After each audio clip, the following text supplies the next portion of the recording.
Hello guys, good morning. This is Pradeep Dhyani and you are watching my channel. Guys, जैसा कि हमने 12th की first chapter economics का अपना मैक्रो इकोनॉमिक्स का पहला चैप्टर स्टार्ट किया था, basic concept of macro economics, जिसमें हमने पार्ट 1 में मैंने वीडियो आपको अपलोड करी थी। और अब लास्ट चैप्टर में जो हमने किया था वो बेसिक कॉन्सेप्ट समझे थे हमने कि गुड्स कितने टाइप के होते हैं, कंज्यूमर गुड्स कितने टाइप के होते हैं, उनके बीच डिफरेंस क्या होता है, कौन सी गुड्स जो होते हैं वो हमारी नेशनल इनकम में इंक्लूड होते हैं। जैसे कि आपको मैंने बताया था कि जब हम आगे धीरे धीरे करके चैप्टर पढ़ते जाएंगे तो हमें एक चैप्टर पढ़ना होगा नेशनल इनकम, यानी दूसरा चैप्टर है हमारा, वो दूसरा और तीसरा चैप्टर सेम है। तो कौन से गुड्स जो हमारे नेशनल इनकम में जुड़ेंगे, तो जैसे कि मैंने गुड्स के टाइप भी कराए थे आपके, उनके बीच में डिफरेंस भी कराया था मैंने आपको। तो जो फाइनल गुड होते हैं, जैसा कि मैंने आपको लास्ट लेक्चर में बताया था, जो फाइनल गुड होते हैं वो उनकी जो फाइनल गुड्स की जो वैल्यू होती है ना, वो हमारी नेशनल इनकम में इंक्लूड होती है। कंज्यूमर गुड्स हो गए हमारे, और इंटरमीडिएट गुड्स, इनकी वैल्यू नहीं होती, केवल फाइनल गुड्स की वैल्यू नेशनल इनकम में इंक्लूड होती है। जब हम नेशनल इनकम का चैप्टर पढ़ेंगे तब वहां पर इसको ज्यादा डीप में समझेंगे। गाइज, मैंने बताया था कि पार्ट बी और आना बाकी है, जैसा कि देख ही रहे हैं आप। आज हम पार्ट बी अपना चैप्टर जो है basic concept of macro economics का जो अपना जो पार्ट बी है वो करने जा रहे हैं हम। गैस में पढ़ेंगे हम कंजप्शन एक्सपेंडिचर क्या होता है। एक्सपेंडिचर का मतलब खर्चा। हम लोग सामान खरीदते हैं तो जो दुकानदार को पैसा देते हैं, हम किसी प्रोड्यूसर थे जो सामान को बनाता है, उसको उससे हम सामान खरीदते हैं, और उसको जब हम उसके बदले में, उस सामान को खरीदने के बदले में, उस सर्विस के बदले में जो हम पैसा देते हैं, उसको हम कंजम्पशन एक्सपेंडिचर कहते हैं। बाकी हम इसको इकोनॉमिक्स की लैंग्वेज में आप इसको समझते हैं। देखिए गाइस, मैंने अपने नोट्स बना के ना, जब मैं वीडियो अपलोड करता हूँ ना गाइस, तो उसमें ना लिंक डिस्क्रिप्शन में ना ये पीडीएफ में नोट्स में डाल दूंगा। तो आपको बुक तो मतलब रेलिवेंट है, लेकिन बुक में काफी चीजें ना फैली हुई होती हैं। तो मैं हैंड राइटर नोट्स खुद इसलिए बनाता हूँ ताकि आपको ना बारीकियों से चीजों को मतलब बहुत ही इजी लैंग्वेज में चीजों को बनाता हूँ, ताकि आपको बुक में ज्यादा माथा पीछे ना करनी पड़े। अब हम आगे पढ़ते हैं। दी total expenditure, the total expenditure incurred by house hold. House hold यानी हम लोग जो सामान खरीदते हैं उससे जो खर्चा हम भुगतान करते हैं। गवर्नमेंट जो खर्चे करती है। नॉन प्रॉफिट ऑर्गेनाइजेशन मतलब कई कई ऑर्गेनाइजेशन ऐसी भी होती है जिनका प्रॉफिट कमाने का मकसद नहीं होता, लोगों की भलाई करने का होता है। तो लोगों की भलाई करने के लिए वो सामान भी तो खरीदती है गाइस, तो उसको खरीदने के लिए जो उनको खर्चा करना पड़ता है वो हमारा कंजम्पशन एक्सपेंडिचर में इंक्लूड होता है। In the economy is called consumption expenditure. We can also understand this from below equation. ये इक्वेशन है कि जो एक्सपेंडिचर करेगी हाउस होल्ड, जो एक्सपेंडिचर करेगी गवर्नमेंट, और जो नॉट प्रॉफिट ऑर्गेनाइजेशन करेगी, इन तीनों को अगर हम जोड़ लेंगे तो हमारा कंजम्पशन एक्सपेंडिचर कहलाता है। गैस, कंजम्पशन एक्सपेंडिचर वो एक्सपेंडिचर होता है जो हम लोग हाउस होल्ड लोग वो अपने सामान को खरीदने के लिए जो भुगतान करते हैं, जो पैसों का पेमेंट करते हैं। एक्सपेंडिचर बाय गवर्नमेंट यानी गवर्नमेंट डिफेंस के सामान खरीदती है, लोगों को सब्सिडी देती है। और expenditure by non profit organisation, वो ऑर्गेनाइजेशन जिसका मकसद प्रॉफिट करना नहीं होता, लोगों की भलाई करना होता है, वो भी तो सामान खरीदती है। तो इन तीनों का अगर हम टोटल कर दें तो गाइस, तो वो हमारा कहलाता है कंजम्पशन एक्सपेंडिचर। ओके गाइस, ये हमारा कहलाता है कंजम्पशन एक्सपेंडिचर। चलिए गाइस, अब हम नेक्स्ट टॉपिक पे चलते हैं अपना, है ना। अब हम अपना नेक्स्ट टॉपिक पे स्टार्ट कर देते हैं गाइस। नेक्स्ट जो हमारा टॉपिक है गाइस वो है हमारा इन्वेस्टमेंट। इन्वेस्टमेंट गाइस मतलब कि कोई भी, मान लीजिए आप देखते हैं कंपनियां, देखते हैं बड़ी बड़ी, किसी भी कंपनी का नाम देख लीजिए, मारुति देख लीजिए, है ना, आप किसी भी देख लीजिए, कार बनाने की कंपनी या कोई भी होता है, तो उसको ना सामान बनाने के लिए बड़ी बड़ी मशीनों की जरूरत होती है। और उन कारों को बनाने के लिए छोटे छोटे पार्ट्स की जरूरत भी होती है। तो कंपनियों को ना बड़ी बड़ी मशीनें खरीदनी पड़ती है, पार्ट्स खरीदनी पड़ते हैं। उन्हीं को इकोनॉमिक्स में क्या लैंग्वेज में क्या बोला जाता है वो हम समझते हैं। Investment, there are two types of investment, fixed investment और इन्वेंट्री इन्वेस्टमेंट। फिक्स्ड इन्वेस्टमेंट और इन्वेंट्री इन्वेस्टमेंट। फिक्स्ड इन्वेस्टमेंट का मतलब जब बड़ी बड़ी मशीनों को खरीदते हैं जिनका यूज वो सालों साल तक करेंगे। आप देखते हैं जैसे कि मान लीजिए एल हो गए, लार्जर एंड टब्रो हो गया, जेसीबी के पास जो बड़ी बड़ी क्रेन होती हैं, वो सालों साल तक इनको यूज करते हैं, सालों साल तक इनका यूज करते हैं। मान लीजिए कहीं पर जेसीबी को बुलाया गया है तो एक जेसीबी उन्होंने खरीद ली, तो उसी जेसीबी से वो काफी सालों तक यूज करते रहते हैं। अब हम समझते हैं गाइस फिक्स्ड इन्वेस्टमेंट का मतलब क्या होता है। सबसे पहले तो हम समझते हैं गाइस की इन्वेस्टमेंट का मतलब क्या होता है।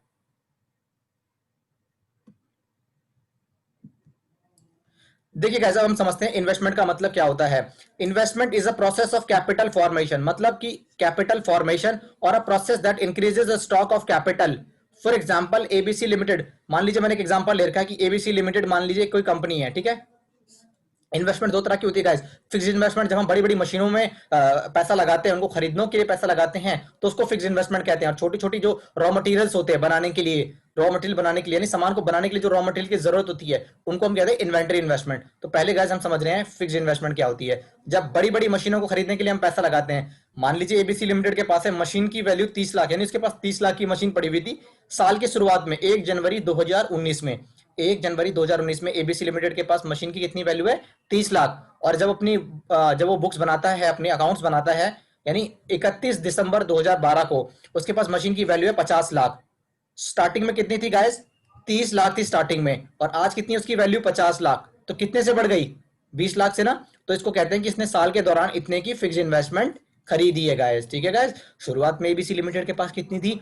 30 लाख की मशीन थी और साल के अंत में कितनी होगी? 50 की। उसने 20 की खरीदी होगी तभी तो। मान लीजिए मैं बोलूं शुरू में आपके पास 50 रुपए थे 1 जनवरी को आपको, और दिसंबर में आपके पास 100 रुपए हुए। आपके पेरेंट्स ने आपको 50 रुपए दिए होंगे, 50 आपने ऐड किया होगा तभी तो 100 रुपए बने होंगे। तो गाइस फिक्स्ड इन्वेस्टमेंट कार्ड बड़ी बड़ी मशीनों को खरीदने के लिए हम जो हम इन्वेस्टमेंट और खरीदते हैं और मशीनें खरीदते हैं उसको हम कहते हैं फिक्स्ड इन्वेस्टमेंट। और गाइस हम आगे चलते हैं अपना। ठीक है गाइस,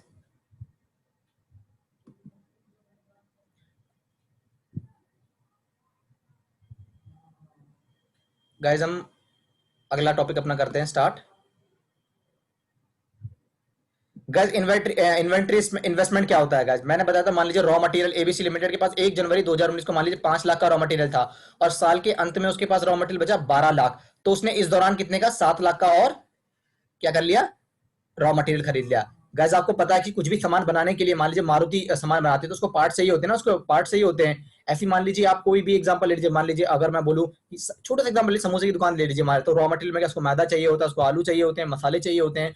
तो बार बार जब वो समोसे बनाता रहता है, इस प्रोसेसिंग को करता रहता है, तो उसको इनकी चीजों की जरूरत होती है, तो वही रॉ मटेरियल कहते हैं। मान लीजिए इसी कंपनी में एबीसी लिमिटेड के पास स्टार्टिंग में यानी साल की शुरुआत में 5 लाख का रॉ मटेरियल था, और अगर मैं साल के अंत की बात करूं तो साल के अंत में इसके पास रॉ मटेरियल कितना था? 12 लाख था। तो रॉ मटेरियल की वैल्यू कितनी बढ़ गई? 7 लाख का रॉ मटेरियल इसके पास बढ़ गया।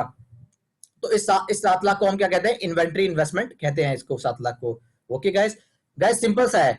फिक्स इन्वेस्टमेंट अगर बड़ी बड़ी मशीनों हो गया में अगर हम इन्वेस्टमेंट करते हैं, को खरीदते हैं साल के दौरान, तो उसको फिक्स इन्वेस्टमेंट कहते हैं। और छोटे मोटे पार्ट्स हो गए, रॉ मटेरियल हो गया, उनको खरीदने के लिए हम जो पैसा लगाते हैं उनको हम कहते हैं इन्वेंट्री इन्वेस्टमेंट। इन्वेस्टमेंट का मतलब कि सामान की बढ़ोतरी होना, मशीनों की बढ़ोतरी होना, वो दो तरह की होती है, फिक्स इन्वेस्टमेंट और इन्वेंट्री इन्वेस्टमेंट। फिक्स इन्वेस्टमेंट का मतलब जब हम बड़ी बड़ी मशीनों को खरीदते हैं, उनको खरीदने में पैसा लगाते हैं, तो उनको कहते हैं हम क्या? Fixed investment. और इन्वेंट्री इन्वेस्टमेंट मतलब कि सामान जो छोटे छोटे पार्ट्स होते हैं, उन सामान को बनाने में जो मदद करते हैं, उनको हम इन्वेंट्री इन्वेस्टमेंट कहते हैं। अगर उनमें अगर हम खरीदने के लिए पैसा लगाते हैं तो उसको हम कहते हैं इन्वेंट्री इन्वेस्टमेंट। ठीक है गाइस, होप सो आपको क्लियर हो गया होगा। कोई भी डाउट्स हो तो आप कमेंट सेक्शन में डाल सकते हैं, मैं आपको रिप्लाई दे दूंगा। अब हम आगे चलते हैं। गाइस अगला टॉपिक कर रहे हैं हम, ये पढ़ लेते हैं। मैंने ये नोट्स बना के अपने, गाइस नोट्स को फॉलो कर लीजिए, मैं लिंक डिस्क्रिप्शन में डाल दूंगा। मैंने हैंड रिटन अपने आप से बनाए हैं ताकि आपको इजी लैंग्वेज में हो, ज्यादा बुक से इतना, क्योंकि बुक की लैंग्वेज थोड़ी सी वैसी होती है, इसलिए मैंने अपनी कोशिश करी बनाने की। Fixed investment refers to increase in the stock of fixed assets. अगर हम फिक्स एसेट को खरीद के इंक्रीज हो रहा है उसमें, यानी फिक्स एसेट खरीद रहे हैं, तो इस कॉल्ड फिक्स इन्वेस्टमेंट। जब हम फिक्स एसेट को खरीदेंगे, उसमें उसकी बढ़ोतरी हो रही है हमारे हमारे पास, तो उसको हम फिक्स इन्वेस्टमेंट बोलेंगे। फॉर एग्जांपल, जैसे कि मैंने एग्जांपल लिया था, एबीसी लिमिटेड के पास 30 लाख मशीन थी शुरुआत में, और आज उसके पास 50 लाख हो गई है। शुरू में 30 थी और साल के अंत में 50 है, यानी उसने 20 खरीदी होंगी तभी तो 50 हुई इसके पास। 30 पहले थी, 20 और खरीदी होगी तभी तो 50 हुई इसके पास। तो ये फिक्स इन्वेस्टमेंट है। Inventory investment refers to increase in the stock of raw material, work in progress और फिनिश गुड्स। ये गुड्स के टाइप होते हैं, जो अभी स्टार्टिंग में कच्चा माल होता है, जो थोड़ा बहुत जिस पर काम मतलब वर्क इन प्रोग्रेस में जिस पर अभी काम चल रहा है, और फिनिश गुड्स जो बनकर तैयार हो चुका है। रॉ मटेरियल का मतलब मोबाइल बना रहे, मतलब मोबाइल बनाने की कंपनी है, तो जो पार्ट्स अलग अलग पार्ट्स है वो मेरा रॉ मटेरियल हुआ, उस पर थोड़ा थोड़ा काम हो चुका है तो वो हो जाएगा। और फिनिश गुड्स का मतलब होता है कि फिनिश गुड्स का मतलब कि बनकर मोबाइल तैयार हो चुका है, व्हाट्सएप यूज होगा, कॉल होगी और व्हाट्सएप और फेसबुक यूज करेंगे हम उसका, तो ये हो गया हमारा फिनिश गुड्स। ओके, तो वही है कि मान लीजिए एग्जांपल के लिए एबीसी लिमिटेड के पास रॉ मटेरियल 5 लाख था, जैसे कि मैंने अपना लास्ट एग्जांपल दिखाया था, और साल के शुरू में, साल के अंत में मान लीजिए 12 लाख हो गया, तो 7 लाख का उसने इन्वेंटरी इन्वेस्टमेंट किया है। ठीक है गाइस, तो ये मेरी डेफिनेशन थी। उसके बाद हम आगे चलते हैं, आगे अपने टॉपिक को लेके हुए चलते हैं। अब पढ़ते हैं गाइस हम, अगला टॉपिक है हमारा gross investment. Gross investment is the sum total of fix investment inventory investment. मतलब कि एक कंपनी की बुक्स में कितनी फिक्स एसेट है, बड़ी बड़ी मशीनें हैं, और कितना कच्चे माल जो रॉ मटेरियल है वो कितना है, दोनों का अगर हम टोटल कर दें तो उसको हम कहते हैं ग्रॉस इन्वेस्टमेंट। ठीक है guys, for example ABC limited has 12 lakh machine and 8 lakh का raw material. So here gross investment is कितना? 12 और 8 को हम जोड़ेंगे तो कितना हो जाएगा? 12 और 8 को जोड़ेंगे तो 20 लाख हो जाएगा। गाइस ग्रॉस इन्वेस्टमेंट का मतलब कि जो रॉ मटेरियल है, जो इन्वेंट्री है, वो कितना है कंपनी के पास, और फिक्स एसेट कितना है, बड़ी बड़ी मशीन कितनी है, और छोटे छोटे जो रॉ मटेरियल है वो कितना है, तो इन दोनों को जब हम जोड़ देंगे तो ये हमारा ग्रॉस इन्वेस्टमेंट बन जाता है। ग्रॉस इन्वेस्टमेंट का मतलब कितने हमारे पास फिक्स इन्वेस्टमेंट है, कितना हमारे पास फिक्स इन्वेस्टमेंट है, और कितना हमारे पास क्या है गाइस, रॉ इन्वेंट्री इन्वेस्टमेंट है। अगर हम दोनों को जोड़ दें तो ये हमारा क्या होता है, ग्रॉस इन्वेस्टमेंट होता है। एक इक्वेशन को समझते हैं गाइस, थोड़ा सा ना समझने की कोशिश करना आप चीजों को।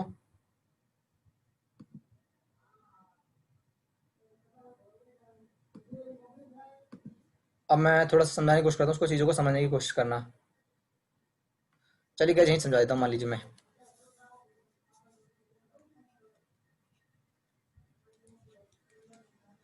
एबीसी लिमिटेड एक कंपनी जिसके पास सामान को बनाने के लिए मान लीजिए मशीन जो है वो है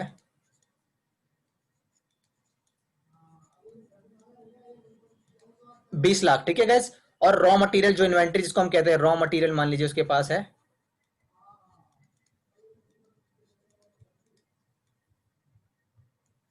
5 lakh.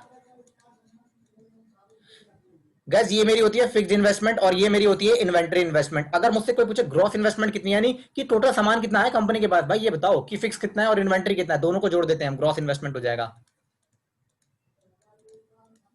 Gross investment, gross investment मेरा कैसे निकलेगा गाइस, 20 + 5। अगर कोई मुझसे पूछे कि भाई आपका ग्रॉस इन्वेस्टमेंट कितना है तो मैं बोलूंगा 25 लाख। 25 लाख मेरा क्या है इतना। तो जब मैं फिक्स एसेट को जोड़ देता हूं और मैं इन्वेंट्री को जोड़ देता हूं तो मेरा क्या हो जाता है, ग्रॉस इन्वेस्टमेंट, ठीक है गैस। और आपने गैस एक चीज और नोटिस करी होगी, एक वर्ड होता है डेप्रिसिएशन, वो आप अकाउंट्स में भी पढ़ेंगे और इकोनॉमिक्स में भी आपको मैं समझा देता हूं। गैस डेप्रिसिएशन क्या होता है कि जब मान लीजिए हम कोई सामान लेकर आते हैं अपने घर से ही, मैं इसको जोड़ता हूं इस चीज को, मान लीजिए आप फ्रिज लेकर आए, तो जब हम स्टार्टिंग में लाते हैं तो स्टार्टिंग में जो काम करता है ना, और जब 4-5 साल यूज करने के बाद तो दोनों में बहुत फर्क होता है। तो यानी धीरे धीरे करके आप मोबाइल ले लीजिए, आप जब हम नया नया मोबाइल लेते हैं तो उसकी जो स्पीड होती है, जो उसके यूजेस होते हैं, कितना तेजी से काम करता है। लेकिन जैसे जैसे समय बीतता जाता है गाइस तो उसकी स्पीड कम हो जाती है, उसमें हैंग होना स्टार्ट हो जाता है। तो डेप्रिसिएशन का मतलब होता है जब हम सामान की ना वैल्यू की, उसकी जो वैल्यू गिर जाती है। मान लीजिए आप कोई मशीन लेकर आए तो जो स्टार्टिंग में जो उसकी वैल्यू थी और आज आप सेकंड हैंड उसको बेचोगे तो बहुत फर्क होता है ना। तो क्यों उसकी वैल्यू गिर रही है आप सोचिए। अब जब हम चीजों को समय बीतने के साथ यूज करना स्टार्ट कर देते हैं, डेप्रिसिएशन मतलब होता है कि जब आप चीजों को ज्यादा समय तक यूज कर लेते हैं तो उसकी वैल्यू में धीरे धीरे करके गिरावट आनी स्टार्ट हो जाती है। आप मान लीजिए कोई फ्रिज लेकर आए 10,000 का और आज अगर सेकंड हैंड बिके तो 2,000 का, 5 साल आपने यूज कर लिया, तो 5 साल आपने यूज भी तो किया है। तो 10 का मान लीजिए आपने फ्रिज खरीदा और आज अगर आप उस सेकंड हैंड बेचो तो कितने का बिक रहा है, 2,000 का। 10 का खरीदा, 2 का बिक रहा है, 8 का कमी आ रही है। तो इस कमी को हम डेप्रिसिएशन कहते हैं, यानी उस फ्रिज की वैल्यू में कितनी कमी आई। क्यों नहीं यार, वो 10 का ही क्यों नहीं बिकता, जब आपने 10 का खरीदा था तो यार 5 साल यूज भी तो किया, 5 साल आपने ठंडा पानी भी तो पिया, 5 साल उसने अपने सब्जियों को भी तो बचाया आपने खराब होने से। तो जो समय बीतने के साथ साथ आपने इतना यूज करा यार, उसकी वैल्यू गिरेगी ऑटोमेटिकली। आप एक नया फोन लेते हो 15,000 का, मान लीजिए जियोनी का हो गया, किसी का भी लीजिए, ओप्पो का ले लीजिए, एमआई का ले लीजिए। लेकिन अब अगर आप उसको 2 साल 3 साल बाद बेचे तो उसकी कम वैल्यू होगी, उतनी कीमत नहीं मिलेगी आपको जितना कि आपने खरीदा था। तो जो वैल्यू में कमी आती है उसको अकाउंट्स और इकोनॉमिक्स में डेप्रिसिएशन बोला जाता है गाइस। ठीक है गैस, मान लीजिए डेप्रिसिएशन, मान लीजिए इन मशीनों की वैल्यू में जो कमी आ गई, मान लीजिए जो मशीन थी हमारी उनमें डेप्रिसिएशन लग गया, मान लीजिए 10 लाख डेप्रिसिएशन लग चुका है। ठीक है गैस। तो गैस अगर मैं पूछूं कि नेट कितनी वैल्यू है, मशीन की वैल्यू कितनी है, नेट मशीन की वैल्यू कितनी है, नेट मशीन वैल्यू,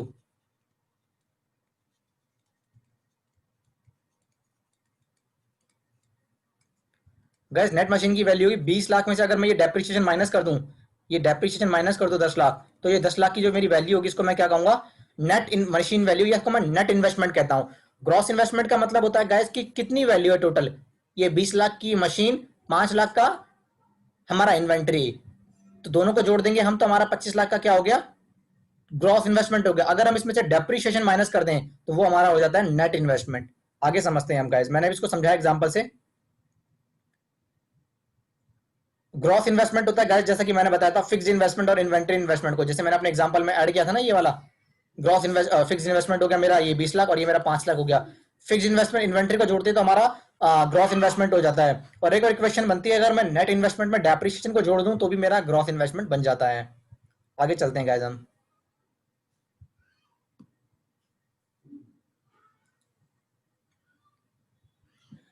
वही मैंने बताया था आपको कि नेट इन्वेस्टमेंट क्या होता है। ये अगला अगला हमारा टॉपिक है। ग्रॉस इन्वेस्टमेंट में से अगर मैं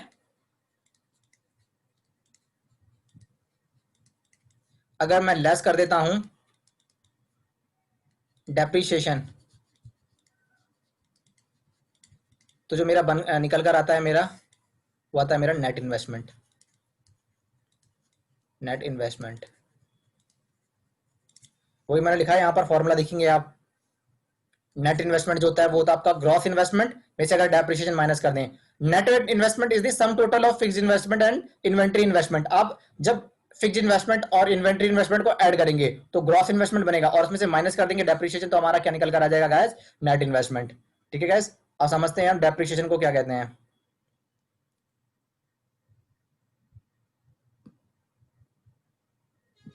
चलिए सब हम देखते हैं। Depreciation is the gradually reduction in the value of fixed asset with the passage of time.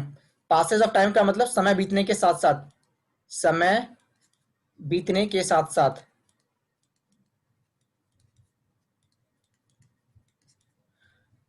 Guys जैसे कि मैंने बताया था, मान लीजिए आपने नया मोबाइल लिया, 5 साल बाद अगर आप उसको सेकंड हैंड बेचना चाहें तो आप उसको 10,000 का, मान लीजिए आपने स्टार्टिंग में मोबाइल लिया, आज उसकी वैल्यू 2,000 की है, तो 8,000 में कमी क्यों आई? क्योंकि आपने यार 5 साल उसको यूज भी तो किया, 5 साल आपने उसके मजे भी तो लिए उस मोबाइल से। तो डेप्रिसिएशन ही ये कहलाता है कि समय बीतने के साथ साथ, चीजों के यूज करने के साथ साथ चीजों की वैल्यू में जो कमी आती है उसको हम डेप्रिसिएशन कहते हैं। ओके गाइस, अगला है गाइस डेप्रिसिएशन रिजर्व फंड।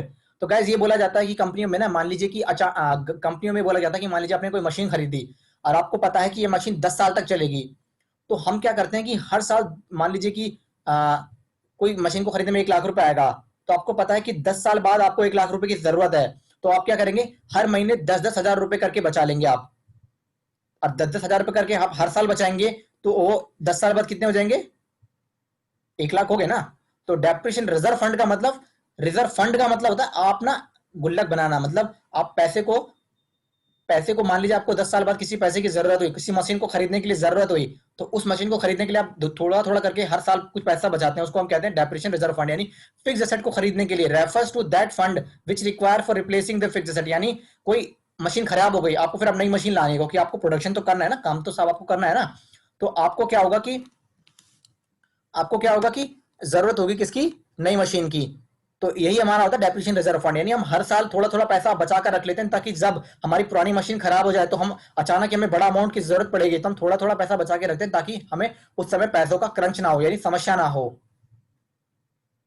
कैसे अपना 3 नंबर में क्वेश्चन भी आ सकता है, ये वाला 2 क्वेश्चन है, 3 नंबर में आ सकते हैं, और ये 1 नंबर में भी आ सकता है।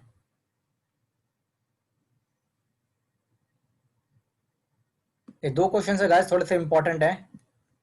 All machine are not capital goods. मैंने कहा था कैपिटल गुड्स वो होते हैं जो कंपनियां बड़ी बड़ी मशीनों को रखती है ना, अपने सामानों को बनाने के लिए, अपने जो सामान बिकेगी ग्राहकों को उसको बनाने के लिए बड़ी बड़ी मशीनों की जरूरत होती है ना, तो उनको कहते हैं हम कैपिटल गुड। ये कह रहा है कि सभी मशीनों को कैपिटल गुड नहीं कहते। राइट और रॉन्ग, ट्रू और फॉल्स बताना है, और बताना है कि रीजन क्या है।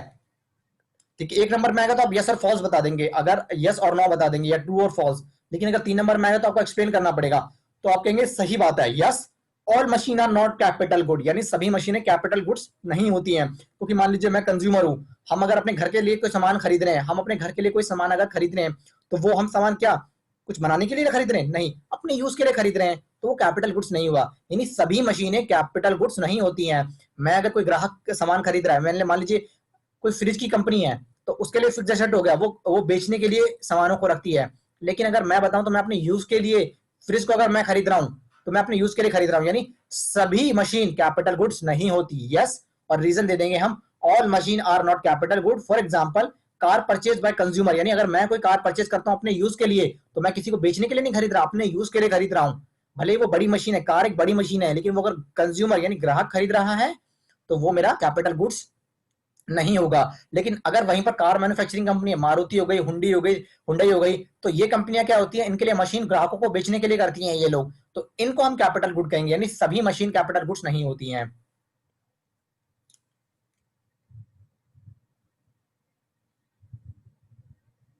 अगला पढ़ना है गैस, all capital goods are producer goods, but all producer goods are not capital goods. यानी जो सामान बनाते हैं प्रोड्यूसर, मतलब जो बड़ी बड़ी कंपनियां जो सामान बनाती हैं, ऑल कैपिटल गुड, जितने भी कैपिटल गुड होते हैं वो प्रोड्यूसर गुड होते हैं। सही बात है, चाहे वो ग्राहक यूज कर रहा है कोई भी सामान, चाहे वो ग्राहक यूज कर रहा है या चाहे वो कंपनियां खुद बेचने के लिए यूज कर रही है, वो प्रोड्यूसर तो होंगी यार, सामान तो प्रोड्यूसर ने बनाया होगा ना, मतलब दुकानदार ने सामान बनाया होगा ना, चाहे वो अब ग्राहक यूज कर रहा है या फिर वो दुकानदार खुद का और सामान बनाने के लिए यूज कर रहा है।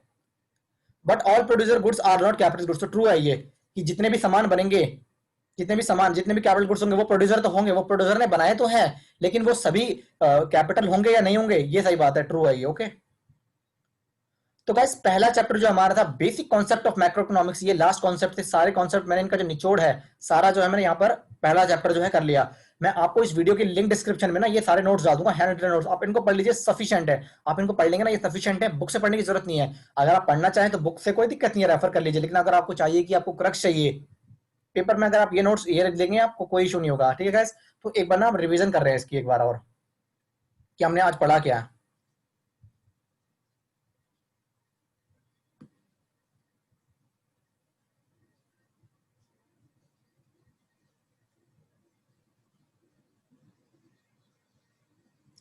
गैस हमने पढ़ा इन्वेस्टमेंट क्या, पहले पढ़ा था हमने गैस कंजम्पशन एक्सपेंडिचर क्या होते हैं। कंजम्पशन एक्सपेंडिचर, एक्सपेंडिचर का मतलब गैस खर्चा। अगर कोई भी खर्चा करता है हाउस होल्ड यानी हम लोग कंज्यूमर हो गए, वो खर्चा करते हैं या गवर्नमेंट करती है या फिर नॉन प्रॉफिट ऑर्गेनाइजेशन करती है, उन तीनों का अगर हम टोटल करते हैं तो वो मेरा कंजम्पशन एक्सपेंडिचर कहलाता है इकोनॉमिक्स के लिए। कंजम्पशन एक्सपेंडिचर मतलब हाउस होल्ड, हम लोग जो परिवार वाले जो खर्चा करते हैं, सरकार जो खर्चा करती है सामान को खरीदने के लिए। और नॉन प्रॉफिट ऑर्गेनाइजेशन मतलब जो लोगों की, नॉन प्रॉफिट मतलब जिसका उद्देश्य जो होता है लाभ कमाना नहीं होता बल्कि लोगों की सेवा करना होता है।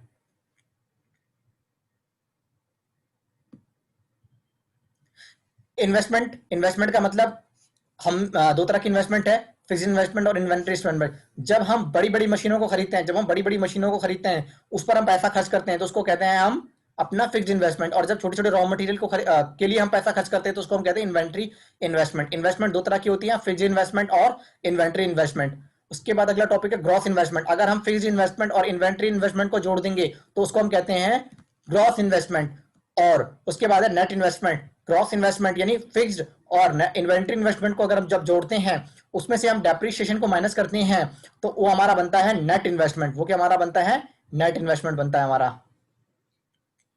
डेप्रिसिएशन क्या होता है गाइस, डेप्रिसिएशन मैंने बताया था समय बीतने के साथ साथ, डेप्रिसिएशन, डेप्रिसिएशन समय बीतने के साथ साथ जो मशीन है, जो मशीन है उसकी वैल्यू में जो कमी आती है। जैसे मान लीजिए आपने मोबाइल नया खरीदा और 5 साल बाद उस मोबाइल को आप सेकंड हैंड बेचेंगे तो वैल्यू में कमी आएगी ना, आपको उतना पैसा नहीं मिलेगा जितना आपने स्टार्टिंग में खरीदा था।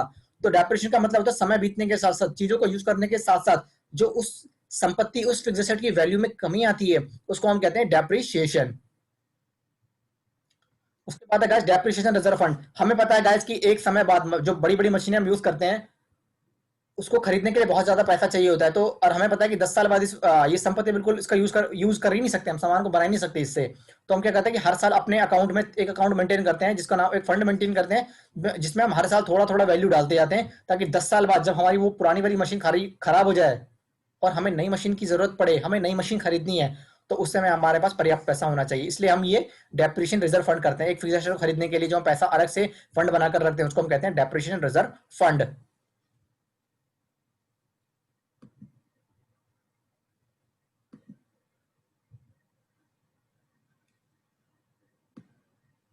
उसके बाद हमने दो टॉपिक पढ़े थे कि all machine are not capital good. True है, यस। एक्सप्लेनेशन दे देंगे आप कि सभी मशीनें ना कैपिटल गुड्स नहीं हो सकती। कैपिटल गुड्स वो होती हैं जो कंपनियां अपने छोटे छोटे मतलब रॉ मटेरियल को बनाने के लिए यूज करती हैं। लेकिन अगर कोई कंज्यूमर अपने कंज्यूम करने के लिए उस बड़ी बड़ी मशीनों को यूज करता है, फ्रिज करता है, मान लीजिए एसी करता है, अगर वो एसी बनाने वाली कंपनियां के लिए तो वो क्या नाम है कैपिटल गुड्स हो जाएगा, मशीन जो है कैपिटल गुड्स हो जाएंगी। लेकिन जो हम कंज्यूमर अपने यूज के लिए करते हैं, अपने पर्सनल यूज के लिए करते हैं, वो मेरा कैपिटल गुड्स नहीं होगा। तो yes, all machine are not capital goods. For example car purchase by consumer for his personal use is called consumer goods, वो कंज्यूमर गुड्स कहलाई जाएंगी। But the same for car company या फिर for tourist company is called capital goods.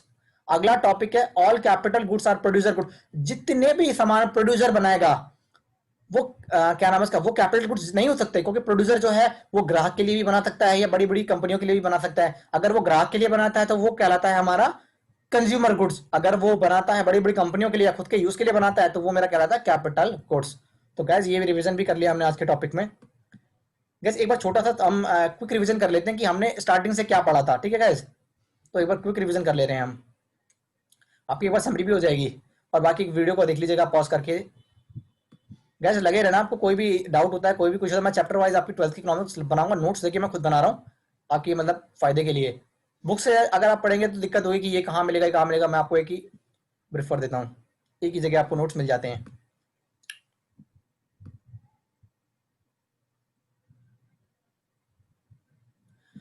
सबसे पहले पढ़ा था guys हमने, रिवीजन कर रहे हैं अभी हम पहला चैप्टर का, क्लासिफिकेशन ऑफ गुड्स। चार तरह के थे, final goods, intermediate goods, consumer goods और कैपिटल गुड्स। फाइनल गुड का मतलब वो गुड जो बनकर तैयार हो चुका है। मान लीजिए अगर किसी फ्रिज की कंपनी में जाते हैं आप कहते हैं ये वाला फ्रिज खरीदना है हमें, अगर मान लीजिए उस पर अभी पेंट होना बाकी है, पॉलिशिंग होना बाकी है, तो वो मेरा कहलाएगा इंटरमीडिएट गुड, यानी अभी कंप्लीट नहीं हुआ है कि ग्राहक उसको खरीद सके। लेकिन फाइनल गुड्स डेंटिंग पेंटिंग सब कुछ तैयार है, ग्राहक उसको खरीद सकता है। यानी फाइनल गुड का मतलब कि फाइनली वो तैयार हो चुका है, बनकर तैयार हो चुका है, वो इसमें कोई काम होना बाकी नहीं है, सब कुछ तैयार हो चुका है। इंटरमीडिएट गुड्स का मतलब कि अभी काम होना बाकी है। कंज्यूमर गुड्स जो गुड्स ग्राहक अपने यूज के लिए खरीदता है, जो गुड्स ग्राहक अपने यूज के लिए खरीदता है वो मेरा कहलाता है कंज्यूमर गुड्स। कैपिटल गुड्स मतलब बड़ी बड़ी मशीनें। उसके बाद गाइड्स कंज्यूमर गुड्स चार तरह के होते हैं। कंज्यूमर गुड्स चार तरह के होते हैं। ड्यूरेबल गुड्स जो गुड्स लंबे समय तक चलेंगे, जैसे फ्रिज 7-8 साल चलेगा, टीवी 7-8 साल चलेगा, एसी 7-8 साल चलेगा, उससे ज्यादा भी चलेगा, तो ये मेरा ड्यूरेबल यानी जो लंबे समय तक चलेंगे। नॉन ड्यूरेबल जो 1-2-3 साल चलेंगे, जैसे कपड़े खरीदते हैं हम 1-2 साल बाद पहन के उसको हम चेंज कर देते हैं, बिजली के सामान 2-3 साल चलते हैं चेंज हो जाते हैं। और उसके बाद होता है आपका सर्विस। ठीक है गाइस, सर्विस मतलब जैसे मान लीजिए सीए से आपने सर्विस, किसी कंज्यूमर में सर्विस ले ली, आपके घर में सर्वेंट है उससे आपने सर्विस ले ली, ठीक है ना, एडवोकेट से आपने सर्विसेज ले ली, तो ये होता है। आगे चलते हैं, हम अपना आगे टॉपिक देखते हैं। कंज्यूमर गुड्स हो गया हमारा, इसमें डिफरेंस आप नोट्स को देख लीजिए, आपको हो जाएगा। सेमी ड्यूरेबल मैंने कहा था जो 1-2 टाइम के लिए चलेंगे। सिंगल यूज गुड्स मतलब जो एक ही बार हो गया, आप पिज्जा लेकर आए खाया खत्म, एक सिंगल यूज। आप दूध लेकर आए, दूध यूज किया खत्म, सिंगल यूज इनकी।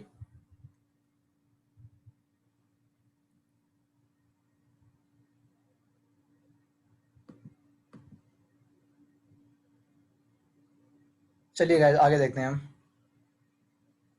फोर सेक्टर ऑफ इकोनॉमी मैंने बताया था। Four sector of economy house hold हो गया, फर्म हो गया, गवर्नमेंट हो गया, और इन तीनों के अलावा जो भी होते हैं वो मेरा रेस्ट ऑफ द वर्ल्ड में आता है। ओके,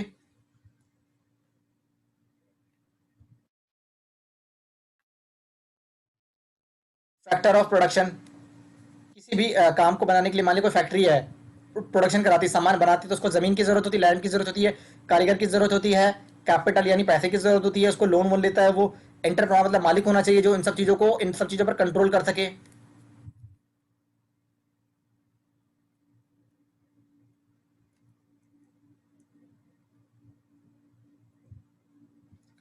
और चीज पढ़ी थी गाइस हमने, फ्लो और स्टॉक।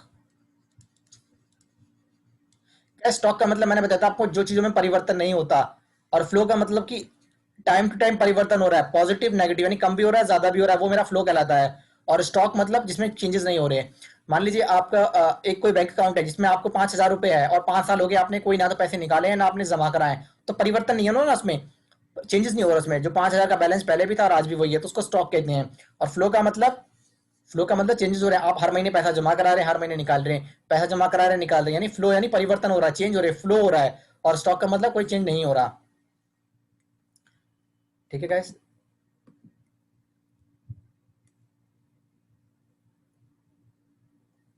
सो गाइस ये मेरा पहला चैप्टर था जो मैंने आपका कंप्लीट हो चुका है, बेसिक कॉन्सेप्ट ऑफ इकोनॉमिक्स। इस गाइस दो वीडियोस है, पार्ट 1 और पार्ट बी, यानी पार्ट ए और पार्ट बी है। ठीक है गाइस, तो आप इन दोनों वीडियोस को देख लीजिएगा। ठीक है, और मैं जो नोट्स जो मैंने हैंड नोट्स बनाया ना, ये मैं लिंक डिस्क्रिप्शन में डाल दूंगा, अगर कोई भी इश्यू होता है गाइस तो आप मुझसे कमेंट सेक्शन में कर सकते हैं। और गाइस लगे रहिए, मैं इकोनॉमिक्स की 11th 12th की इकोनॉमिक्स तो मैं ला रहा हूँ, और मैं कोशिश कर रहा हूँ कि अपने फ्रेंड सर्कल में अगर मेरे फ्रेंड्स कोई आए कि वो भी अगर अकाउंट्स भी आपको पढ़ाना चाहें, आपको आपकी मतलब आपकी क्वेरीज को दूर करना चाहें, अगर अकाउंट्स भी मुझे 11th और 12th के अगर मतलब मेरे अगर कोई टीचर मिलता है तो मैं उसको भी देखता हूँ, कोशिश करता हूँ। और अगर मैं नहीं, अगर कोशिश मेरे पास समय रहा गाइस तो मैं ही करा दूंगा, कोशिश करूंगा गाइस कि मैं ही करा दूंगा आपको। कोई भी क्वेरी होती है गाइस आपको बिजनेस में या किसी और सब्जेक्ट में तो आप पूछ सकते हैं। ओके गाइस, तो गाइस आज हम यहीं पर खत्म करते हैं। आपको कोई भी डाउट हो पार्ट ए और पार्ट बी देख लीजिए, basic concept of macro economics. Guys ये पढ़कर आइएगा, क्योंकि आप मैंने बताया था आपको दूसरा चैप्टर और तीसरा चैप्टर जब नेशनल इनकम पढ़ेंगे ना तो वहां को आपको बहुत हेल्प होगी। तो गाइस आज हम यहीं पर अपना लेक्चर को एंड कर रहे हैं। नेक्स्ट चैप्टर में हम दूसरा चैप्टर स्टार्ट करने वाले हैं अपनी 12th की इकोनॉमिक्स का, जिसका नाम है हमारा नेशनल इनकम। गाइस तो हम बड़े ही रोचक तरीके से, मैं हैंड रिटन नोट्स इसलिए बना रहा हूँ गाइस ताकि आपको ना ज्यादा दिक्कत ना हो, और मुझे कोई लगेगा चैप्टर की जिसमें हैंड रिटन नोट्स की जरूरत नहीं है तो मैं बुक से पढ़ा दूंगा आपकी 12th की, और अगर मुझे जरूरत लगेगी तो मैं हैंड रिटन नोट्स लगाऊंगा, नहीं तो मैं बुक्स पढ़ा दूंगा। ओके गाइस, तो गाइस आज हम यहीं तक रुकते हैं। Okay guys, thank you so much guys, bye guys. कुछ भी आपको क्वेश्चन होता है तो आप डाउट सेक्शन में पूछ सकते हैं। Okay guys, thank you so much guys, bye.